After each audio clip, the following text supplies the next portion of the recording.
जय हिंद। देखिए इस वीडियो में समझते हैं फिलिपियन ट्यूब क्या होता है और फिलिपियन ट्यूब में गड़बड़ी हो जाने के कारण महिला गर्भधारण क्यों नहीं कर पाती है। चलिए ध्यान समझिए। देखिए जो महिलाएं होती है ना उनमें दो ओवरी होता है। देखिए पहला हो गया हाई वाला ओवरी और दूसरा हो गया ये ओवरी। यानी महिलाओं में कितना ओवरी होता है? तो महिलाओं में दो ओवरी होता है। देखिए जो ओवरी के ऊपर वाला भाग होता है इसे हम कहते हैं इनफंडुलम। इनफंडुलम का काम क्या होता है?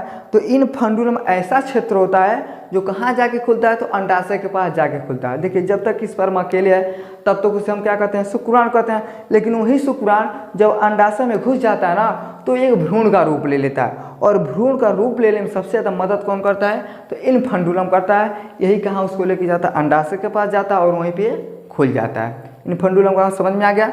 उसके बाद देखिए जो ऊपर वाला भाग होता है ना इसे हम कहते हैं फंडस। उसके बाद आता है फिलिपियन ट्यूब। फिलिपियन ट्यूब सबसे महत्व होता है। देखिए इसका काम क्या होता है ना तो यही बच्चे का फर्टिलाइजेशन करता है। यही जो फिलिपियन ट्यूब होता है यही बच्चे का क्या करता है? निषेचन करता है। और जब तक बच्चे का निषेचन होगा नहीं तब तक बच्चा बन नहीं सकता है।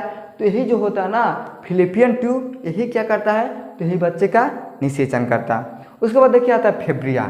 फेब्रिया का काम क्या होता है? देखिए जो फेब्रिया होता है ना ये ओवरी को बनाने में मदद करता है। देखिए ओवरी बन गया और ये क्या करता है? ओवरी को बनाता है और ले जाता है कहाँ? फिलिपियन ट्यूब के पास। और फिलिपियन ट्यूब में ले जाकर उसको छोड़ देता है और जो फिलिपियन ट्यूब में उसको छोड़ देता है तो जो फिलिपियन ट्यूब होता है वो क्या करता है? इसका निषेचन कर देता है। समझ में आ गया।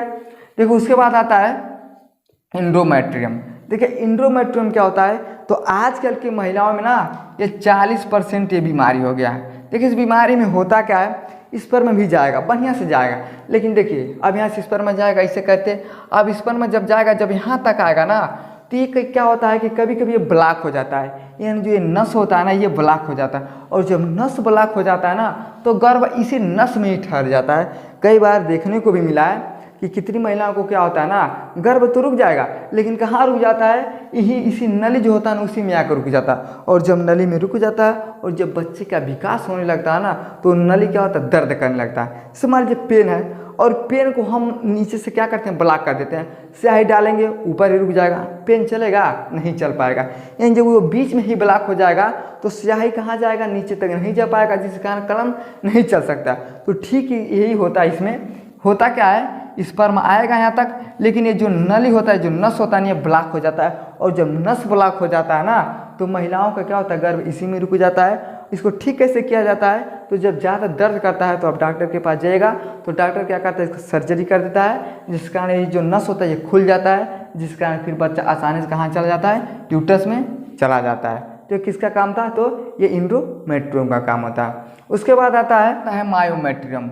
यानी इस भाग को हम क्या कहते हैं? मायोमेट्रियम कहते हैं। और जो मायोमेट्रियम होता है ना ये पेशी ऊतक को होता है और बहुत ही चिकना होता है और महिलाओं के गर्भ धारण करने में ही मदद करता है। देखिए ये मोटा होना चाहिए। ये कितना होता है? तो ये 11 से लेके 15 mm का होता है। 11 से लेके कितना होता है? ये 15 mm का होता है। और ये क्या होता है? एक मोटा दीवार की तरह होता है। ये समझिए मान लीजिए 9 इंच का दीवार है।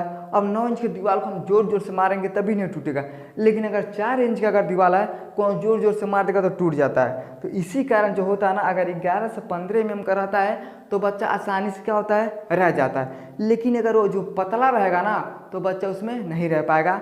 यानी जो मायोमेट्रियम होता है ना ये क्या करता है? ये बहुत ही मोटा परत का होता है। लेकिन देखिएगा जो कभी कभी देखिएगा जो लड़की सब रहती है किसी लड़कियों को देखिएगा 15 साल में 16 साल में शादी हो जाता है और जब 15 साल में 16 साल में जिस लड़की का शादी हो जाता है ना तो ये जो परत होता है ना ये मोटा नहीं हो पाता है जिसके कारण अगर वो लड़की गर्भ धारण भी करती है तो बहुत ज़्यादा समस्या आता है। कभी कभी बच्चा ही गर्भ में मर जाएगा, कभी कभी उसकी जो माँ होती है उसी का तबीयत खराब हो जाता है। तो क्यों हो जाता है? यानी जो इसका मोटापा होना चाहिए ना वो मोट हो जाना चाहिए। जब तक वो 11 से लेकर 15 mm तक नहीं होगा तब तक गर्भ धारण करने में दिक्कत होता है। और ये महिलाएं भर में नहीं जितने भी स्तनधारी होते हैं ना सब में ये एक मोटा परत होना चाहिए। यानी जो लड़की का शादी कम उम्र में हो जाता है तो उसके लिए क्या होता है? ये दिक्कत होता है।